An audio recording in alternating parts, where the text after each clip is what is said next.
Mes amis, bonjour, j'espère que vous allez tous et toutes bien, moi ça va plutôt super et aujourd'hui on se retrouve pour une nouvelle vidéo et non je ne ferai pas tout l'animé mais je voulais faire une toute première vidéo, une espèce de vidéo appréhension où je vous parle de mon avis sur le tout premier épisode de la saison finale de Shingeki no Kyojin. Ouais, je voulais spécifiquement en parler, même si je vais pas parler de l'entièreté de l'animé, je voulais revenir sur quelques points importants de manière un peu plus technique. Vous savez que moi j'aime bien parler d'animation, j'aime bien parler de tout ce qui touche au studio, et je voulais revenir de manière plus spécifique, pas parler de l'histoire, pas parler du contenu de l'épisode en lui-même, mais surtout vous donner mon appréhension concernant le boulot du studio MAPPA, ce qu'ils ont fait dans cet épisode, et de venir parler en 4 points, et peut-être un petit point bonus hein, pour parler de la musique, et ben de cet épisode.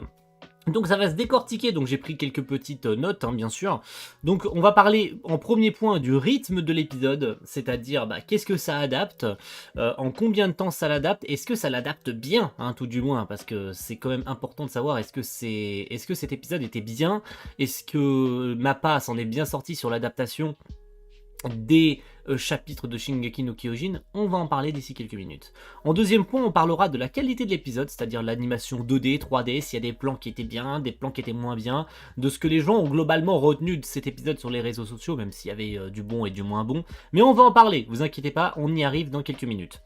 Le troisième point, on va parler de l'opening, qui a fait beaucoup débat. Alors je vais pas revenir sur la musique, mais principalement sur les visuels, qui ont chamboulé tout le monde, parce que tout le monde attendait éventuellement autre chose de cette saison finale. Eux qui ont toujours retenu quelque chose d'un peu patriotique avec Link Horizon, qui ne sont pas les chanteurs de cet opening de la saison finale. Mais on va y revenir d'ici quelques minutes. Et en dernier point, alors c'est un point un petit peu bonus, encore un peu comme la musique. On va parler des seiyuu, car si vous ne savez pas, il y a beaucoup de seiyuu. Alors je ne les ai pas en tête, le nom des seiyuu, je vais être honnête avec vous, j'ai pas cherché. Mais on va venir parler de ces seiyuu là, c'est-à-dire ceux qu'on a pu voir dans cet épisode, principalement ceux. Et je vais dévoiler le nom des persos, je suis obligé. Hein. Ceux de Gabi et de Falco, hein, principalement ceux-là, qui sont apparus dans cet épisode, qui vont être importants pour la suite de l'histoire. Et puis voilà, allez, on va entamer avec le premier point, le rythme de cet épisode 1 de la saison finale de Shingeki no Kyojin. Alors il faut savoir que cet épisode adapte l'entièreté des chapitres 91 et 92 du manga. Donc au niveau du rythme, on est franchement très bien. Je trouve que Mappa a vraiment très bien géré l'adaptation de ces chapitres 91 et 92. Franchement, pour être honnête avec vous, je vais me permettre de faire un petit comparatif avec le manga. On va être honnête tout de suite, je pense sincèrement, après avoir relu quelques passages du manga pour voir en fait quel chapitre ça adaptait, j'ai pu entrevoir vraiment que Mappa a fait un excellent boulot sur l'adaptation. On avait sur certains plans vraiment du case par case, vraiment. Au niveau de plusieurs plans de l'épisode, on était vraiment au case par case du manga. Donc là, le scénariste de la série, et puis tout ce qui est au niveau du storyboard aussi, hein, on peut le compter aussi au niveau du storyboard. Si jamais je retrouve les noms des personnes, je les mettrai, hein, bien sûr. Parce que le staff, je ne l'ai pas non plus sous le coude. Et ben... On va être honnête, ils ont fait un excellent boulot. Franchement, ouais, comme j'ai pu le dire, on est franchement parfois à du case par case. Vraiment. Tu prends le passage du manga et le passage de l'animé, à quelques centimètres près de la caméra, on est à du case par case. C'est incroyable. Même au niveau de la fin de l'épisode, où je vous dévoilerai pas, hein, je vous donnerai pas de spoil, on est franchement au case par case. C'est excellent de voir à quel point Mappa... Et ben je pense sincèrement, même s'il y avait quelques appréhensions, Mappa va respecter le manga. On sait qu'Isayama, comme les 3 premières saisons de l'anime, supervise le projet. On avait aussi des appréhensions comme quoi Mappa était un petit peu dans la galère avec la production. Mais on va être honnête tout de suite, je pense que Mappa, comme ils font partie du comité de production, les gens avaient des appréhensions sur ça, comme quoi Mappa ne faisait pas partie du comité, donc ils n'avaient pas leur mot à dire sur la production, ils avaient uniquement un cahier des charges qu'ils devaient remplir, car ils étaient les seuls, hein, vous vous en rappelez, hein, ils étaient les seuls, d'après une interview des producteurs du studio Wits, qui étaient les seuls à avoir accepté le projet, contrairement à tous les autres studios qui étaient proposé pour la production, aucun n'a accepté le projet parce que c'était trop ambitieux. Et ben Mappa, pour le coup, ils vont avoir leur mot à dire et adapter en fait ces 2 premiers chapitres dans leur intégralité. Ça montre qu'ils ont un objectif à remplir, ils savent où est-ce qu'ils vont, ils adaptent pas tout n'importe comment, ils ont adapté complètement les 2 chapitres en entier, en ajoutant même la petite scène à la fin de l'épisode. Importante d'ailleurs pour la suite. Et franchement, au niveau de l'adaptation, il n'y a rien à dire. Au niveau du rythme, il n'y a rien à dire. Au début, j'avais ces petites appréhensions à la fin de l'épisode, puisque je ne savais pas, je ne me rappelais plus quel épisode ça adaptait, enfin quel chapitre ça adaptait. Du coup, après avoir jeté un œil, j'étais là en mode ouf, ah oui, le rythme est franchement bien rodé pour ce premier épisode. Alors, on sait que ça adaptera du coup entre 1 et 2 chapitres par épisode. Donc cette rumeur qui circule depuis des semaines, même des mois, j'ai envie de dire, avant le début de la diffusion, comme quoi la série ferait seulement 16 épisodes, on va pas se mytho, je pense que c'est du fake. C'est strictement impossible pour Mappa, même en adaptant 1 à 2 chapitres par épisode, d'adapter tout en 16 épisodes. C'est littéralement impossible. Il faut que Mappa, étant donné qu'ils font partie du comité de production, ils vont avoir aussi un droit de regard et un droit de poser leurs conditions et d'avoir peut-être l'aval des producteurs, etc. sur l'avenir de la série. Adapter tout en 16 épisodes, je pense que Mappa, ils n'ont pas pour objectif de faire ça, c'est impossible. S'ils sont dans cette logique-là, ils vont devoir, comme beaucoup le spéculent, diviser la série en deux pour garder une qualité constante. Étant donné que le studio a eu beaucoup de production cette année, ils ont toujours Jujutsu Kaisen en ce moment même en production. Bon, je pense que la série est terminée, on arrive au bout, je pense que les derniers épisodes sont finis et clôturés et finis. Voilà, je pense que Mappa peuvent se concentrer principalement sur SNK. Mais je pense que pendant la production des SNK, ils avaient aussi du Jujutsu Kaisen sur le dos. Donc beaucoup se sont posé de questions sur ce que Mappa allait faire. Et c'est pour ça qu'on va pouvoir basculer sur le deuxième point, la qualité de cet épisode. Alors la qualité de cet épisode, on va pas se mytho, il était excellent. Il y avait des points, il y a des points négatifs, c'est obligé. Notamment avec la fameuse CGI que tout le monde a retenu. 100% il allait y en avoir, on le savait, personnellement on le savait. Mais il y a quelques points importants à retenir sur cet épisode au niveau de la qualité. On va pas se mytho, c'est hyper, et ça permet de faire aussi le parallèle avec le rythme, c'est hyper fidèle au manga. Ouais, c'est hyper fidèle. À part le fait que, comme je l'ai dit, ça fasse du case par case, au niveau des character design, au niveau de tout ce qu'il y a, au niveau des plans larges, au niveau des plans sur les visages, tout est incroyablement bien respecté. Les character design sont incroyables. C'est fou, vraiment. On a eu des plans sur les yeux, sur les visages qui ont été zoomés sur les personnages. C'est incroyable comment c'est beau. Voilà, Mappa, ils ont pas gâché le boulot, ils ont pas gâché les épisodes. Ils sont pas allés à la va-vite en mode on s'en fout, on va juste remplir le cahier des charges et on va jeter ça à la télé, on s'en fout, voilà, on corrigera ça si jamais il y a des défauts, on corrigera avec la version Blu-ray DVD. Non, là Mappa, ils ont fait le boulot correctement, ils savent ce qu'ils ont entre les doigts, ils savent ce qu'ils vont devoir adapter, donc aucun souci à se faire là-dessus. Mappa, ils ont bien le projet entre les doigts, ils savent où est-ce qu'ils vont. Donc pas de panique de ce côté-là. Au niveau de la qualité, il n'y a eu rien à redire, à part voilà, cette fameuse CGI que j'ai pu retenir sur certains plans. Notamment le plan large où on voit l'aigle qui vole, et sur le fond, quand la caméra se disloque, on voit justement que les backgrounds sont faits en 3D. Alors, cette fameuse CGI, on va pas se mytho, on va la voir plus que convenu. Mappa, on sait qu'ils ont cette habitude-là, et ce n'est pas à cause du temps, ce n'est pas à cause d'un budget réduit, c'est pas à cause de quoi que ce soit, comme comparé à ce que beaucoup disent en mode Mappa, ils n'ont pas le temps d'animer en 2D, du coup ils font de la 3D. C'est faux, c'est faux. Mappa, ils ont toujours été rodés là-dessus. Si on part de ce principe-là, Jujutsu Kaisen aurait de la CGI. Je pense qu'il y en a, je regarde pas la série, mais de là à dire que vu que la production se passe mal, du coup ils font de la CGI, je pense que c'est littéralement faux. Je dis juste que Mappa adapte son style par rapport à la série, c'est-à-dire les titans en CGI. ça m'a... Alors ça m'a pas choqué au premier visionnage, mais j'ai été surpris. Surpris de savoir que, et je vais me permettre de faire le parallèle avec le trailer qui est sorti il y a quelques mois, où pour le coup il y a eu du changement par rapport à ce trailer. Tout le monde le savait, c'était un trailer pré-animé, c'est-à-dire qu'il ne s'agissait pas de la qualité finale de la saison, il manquait beaucoup d'éléments, c'était un trailer qui avait été animé en dehors des épisodes, qui avait été animé à côté des épisodes, et justement certains passages de cet épisode 1, on les voit dans le trailer. Du moins les passages du trailer, on le voit dans l'épisode, je me suis trompé de sens. Et en l'occurrence, il y a le passage avec l'arrivée du Titan, qui dans le trailer est en 2D et dans l'épisode il est en 3D. Alors pourquoi pourquoi avoir choisi du coup ce style? Pourquoi est-ce que dans le trailer il est animé en 2D et pourquoi dans l'anime il est en 3D? En fait, c'est pas logique. Pourquoi est-ce qu'ils n'ont pas réutilisé la séquence du trailer pour l'épisode en fait? Alors, il faut aussi prendre en compte que les passages du trailer sont légèrement différents de ce qu'on voit dans l'épisode. C'est-à-dire on n'est pas dans le même plan du tout, mais pas du tout. Tu prends le plan du trailer, le plan de l'épisode, c'est pas du tout le même. À quelques exceptions près, la caméra est différente, etc. Voilà. Encore une fois, le trailer avait été animé à côté de l'épisode. Pendant qu'ils produisaient l'épisode, ils produisaient un trailer à côté. C'était pas pareil. C'est-à-dire, ils n'ont pas pris des bouts d'épisode 1 pour en faire un trailer. Ni d'épisode 2, ni d'épisode 3. C'est un trailer qui a été animé complètement à côté, avant même peut-être que la production ne démarre. Donc c'était un trailer dans le but de, voilà, à quoi il va falloir vous attendre.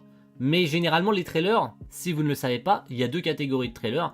La catégorie du on n'a aucune image à vous montrer, on fait un trailer pré-animé mais il ne s'agira pas de la qualité finale, comme ce trailer de SNK, ce qui a fait beaucoup débat d'ailleurs, en mode bah Mappa sont pas prêts, Mappa ils sont pas dans le coup, Mappa ils vont faire de la merde, blablabla, blablabla, vous savez ce qui en est revenu sur les réseaux sociaux.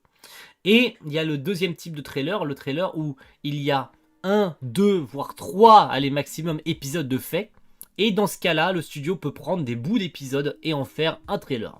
Dans le cas de Mappa, c'était un trailer pré-animé avant même d'avoir éventuellement commencé la production. Est-ce que c'est bon? Est-ce que c'est mauvais? Bah, on va pas se mytho. Si on prend l'épisode en question, qui adapte certains passages du trailer, bah, c'était réussi. C'était vraiment, vraiment réussi dans son ensemble. Il n'y a rien à dire. Les passages, même en CGI, même s'ils sont surprenants, ils collent bien. On sait que Mappa, ils sont les champions là-dessus. Ça fait des années qu'ils s'entraînent avec la CGI. Il y a même des animés complètement faits en CGI chez eux. Donc, franchement, il n'y a pas de doute à se faire là-dessus. Ça va même peut-être encore s'améliorer avec le temps, si la production se passe bien. C'est vrai que c'est surprenant d'avoir vu les Titans arriver en CGI. Bon, ça a fait beaucoup débat sur les réseaux en mode ouais, c'est moche, etc. Il y en a même qui ont été jusqu'à comparer les anciennes CGI de Wit Studio avec cette CGI de Mappa. Heureusement, il y a des gens suffisamment intelligents pour réfléchir là-dessus, en mode bah c'est pas justement à cause de la mauvaise qualité ou c'est pas à cause du planning que Mappa a fait la CGI, c'est juste leur habitude. Animer des grosses choses, bah on va pas faire ça en 2D, on va faire ça en 3D. Je ne dis pas que ça va être tout le temps le cas, étant donné qu'il n'y a pas eu énormément de séquences de Sakuga dans cet épisode. Il y en a eu quelques-unes que j'ai pu retenir et que je vous mettrai éventuellement au montage, même s'il n'y a pas de nom approximativement parlant à retenir sur cet épisode 1. Voilà, il n'y a rien à retenir de négatif, il n'y a rien de spécifiquement de négatif à retenir de cet épisode au niveau de la qualité. Il y a eu allez, à part cette CGI qui a beaucoup fait débat lors de la sortie de l'épisode, et surtout du fait, et ça permet d'ouvrir une mini parenthèse, de venir parler de Wakanim qui ont malheureusement pas réussi après, enfin soi-disant, hein, bien sûr, je remets pas en question la qualité du service de Wakanim, étant donné que je suis abonné à Wakanim. Je remets pas en question leur service. Malheureusement, ils s'étaient soi-disant préparés à cet événement, et on va pas se mytho, des gens même à 20h, ils n'arrivaient pas à regarder l'épisode. Donc j'espère que pour la suite, étant donné qu'on parle d'une saison complètement folle, on parle d'une qualité de série qui est attendue par un grand nombre de personnes, même ceux qui n'ont pas Wakanim peuvent aller regarder cette série avec les 14 jours gratuits, etc. Bon voilà, de manière assez légale, même si ça dure un certain nombre de temps limité, hein, bien sûr. Moi qui ai Wakanim de manière VIP, je peux regarder l'épisode à 18h34 lorsqu'il sort, même si pour de nombreuses personnes ça n'a pas été le cas, malheureusement. On se rappelle hier soir le calvaire que ça a été pour tout le monde pour regarder cet épisode. Je peux vous dire que j'ai spammé jusqu'à réussir à me connecter, ça a été un calvaire pour tout le monde. Même ma pauvre Magic, elle a pas pu regarder l'épisode avant au moins 20h. Donc c'était une vraie galère pour tout le monde pour regarder cet épisode. Mais Wakanim a fait le nécessaire et des gens, j'espère aujourd'hui on peut le regarder quoi. J'espère qu'à 11h42 le 7 décembre, il y a des gens tout le monde a vu l'épisode, enfin j'espère quoi. Parce que franchement ça serait décevant que des gens aient pas pu accéder à leur Wakanim pour regarder l'épisode. Parenthèse étant fermée, on va parler du troisième point de cette review. Il s'agit de l'opening de cette saison finale. Alors je pense sincèrement qu'il ne s'agira pas du seul opening qu'on aura, étant donné que si on part du principe que la série sera découpée en deux, on aura un autre opening. Alors cet opening, je vais vous le dire tout de suite, je ne l'aime pas. Par contre, j'ai bien pris conscience que cet opening, eh ben, il est spécifiquement, et Mappa en fait un boulot de dingue, hein. Et les gens qui n'arrivent pas à comprendre le côté artistique de cet opening, il faudrait qu'ils arrêtent d'avoir deux de QI. Hein, on va pas se mytho. Même les Anim Only, faudrait qu'ils arrêtent. Alors je comprends que les Anim Only, ils ne comprennent pas ce qui se passe dans cet opening, de pourquoi ce choix artistique de la part de Mappa et de celui qui a créé l'opening. Mais pour le coup, bah, les Anim Only, il faudrait que vous arrêtiez vraiment d'avoir deux de QI. Franchement, faut arrêter. Faut arrêter d'être con, faut arrêter de sortir que ah, c'est moche, il y a que des explosions dans cet opening, il montre rien et blablabla. Blablabla. Faut arrêter. Faut arrêter. Cet opening, il colle absolument parfaitement à cette saison finale. On va pas se mytho, même la musique.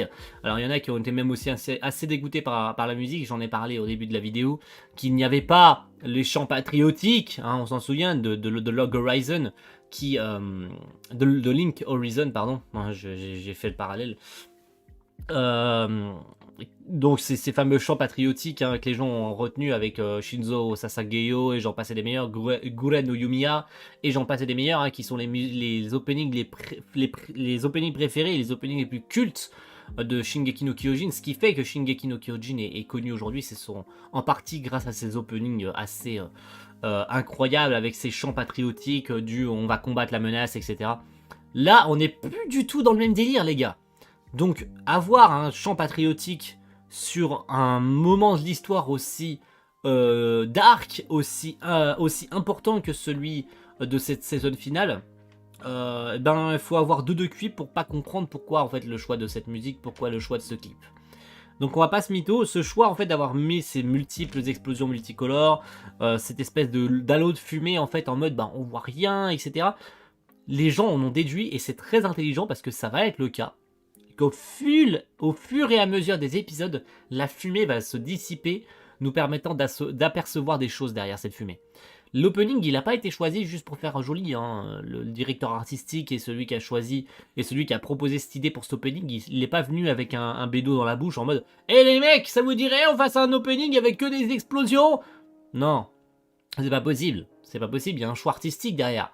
Et les gens qui comprennent pas en fait ce choix artistique en mode mais c'est juste un opening où il y a des explosions, ils montrent rien, il y a pas de spoil. C'est bon, au bout d'un moment les mecs, réfléchissez un peu. Arrêtez, genre vraiment. Ça n'a pas été choisi comme ça, même la typographie elle a pas été choisie au pif en mode eh les gars c'est bon, on a animé l'opening, il y a une musique dramatique, il y a des explosions, les gens vont aimer ça, ou les gens ne vont pas aimer. Forcément il y avait des... Je comprends complètement qu'il y a des gens qui aiment pas. C'est pas le problème de pas aimer, c'est le truc de dire c'est de la merde. Ça, je déteste ça. Il y a une grosse différence entre dire c'est de la merde et dire j'aime pas. Tu n'aimes pas, c'est ton droit. C'est de la merde, c'est pas le cas. Alors tu fermes ta bouche. T'as compris ou pas?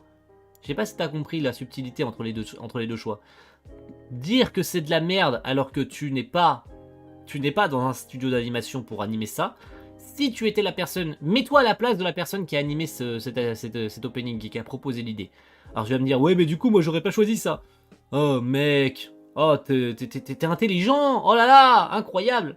Non mais soyons sérieux au bout d'un moment. Vraiment soyons sérieux. Cet opening il colle parfaitement à cette série. Je pourrais même vous mettre dans la description, je remercie Kaiklo, un petit lien avec...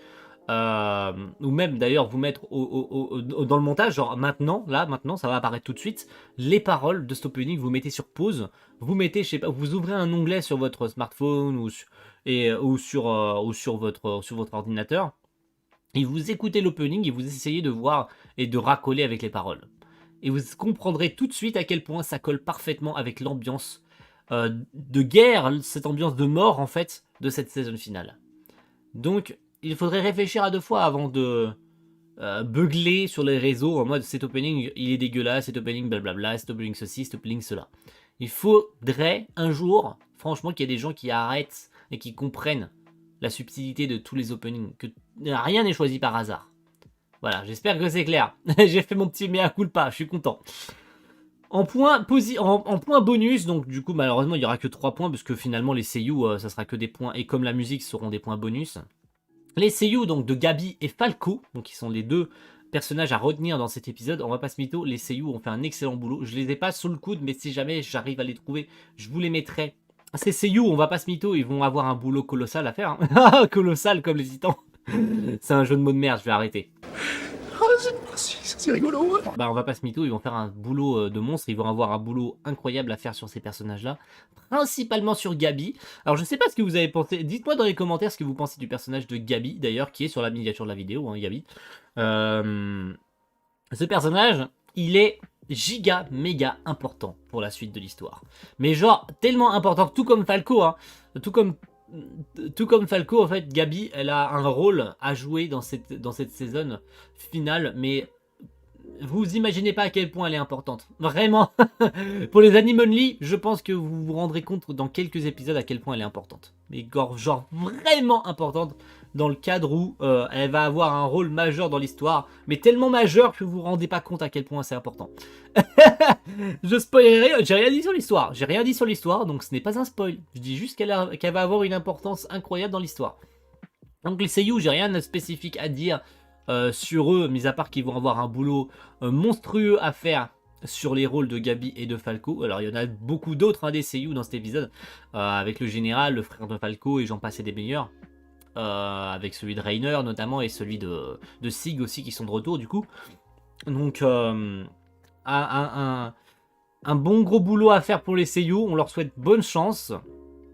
Et on va finir cette vidéo avec les musiques de cet épisode. J'en ai retenu une en particulier. Je pense sincèrement qu'il s'agit de la musique composée soit par Sawano Hiroyuki, soit par Kota Yamamoto. Vous savez qu'il y a deux compositeurs sur cette série. D'ailleurs, les deux ont bossé déjà sur de nombreux animés ensemble, notamment si je prends en compte Nanatsu no Taizai, hein, parce que Kota Yamamoto et Sawano Hiroyuki ont bossé ensemble sur Nanatsu no Taizai. De les voir de nouveau ensemble en collaboration sur Shingeki no Kyojin, eh ben, c'est très intéressant de voir ce qu'ils vont pouvoir composer l'un avec l'autre. Les musiques qui vont se mélanger, du coup, ça va être très intéressant de voir le relais entre chacun des deux avec les musiques composées par l'un et par l'autre. Alors dans cet épisode, j'en ai retenu une en particulier. Je ne sais pas s'il s'agira du thème principal de cette saison finale, mais au moment où les titans arrivent avec l'avion, avec l'aéronef, il y a donc cette fameuse musique qui se lance et qui est exactement la même que dans le trailer. Elle est incroyable cette musique. Je ne sais pas si elle est composée par Kota Yamamoto, étant donné que dans le trailer, lorsque cette musique apparaît, on voit justement Music by Kota Yamamoto. Alors je ne sais pas du coup si cette musique là spécifiquement, mais quand je retiens un petit peu le thème avec les chœurs, etc., je pense que ça a été composé par Hiroyuki. Et ça serait pas étonnant que ça ait été composé par Hiroyuki.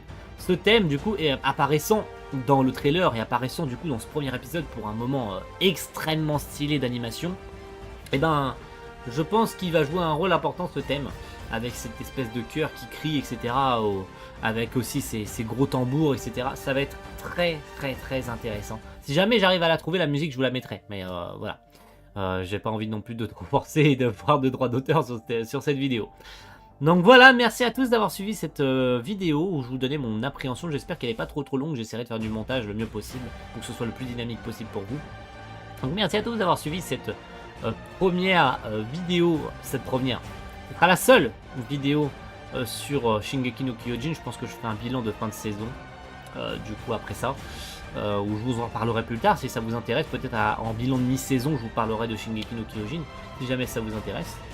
Mais pour mes premières appréhensions sur cet épisode, pour finir cette vidéo, eh ben elles sont bonnes, elles sont très très bonnes. Bonne chance à ma part, parce que franchement ce premier épisode il était à la hauteur de ce qu'on attendait d'eux. Bravo, encore bravo pour ce premier épisode, et on attend dimanche prochain pour la suite. Merci à tous, et à la prochaine. Ciao, bye.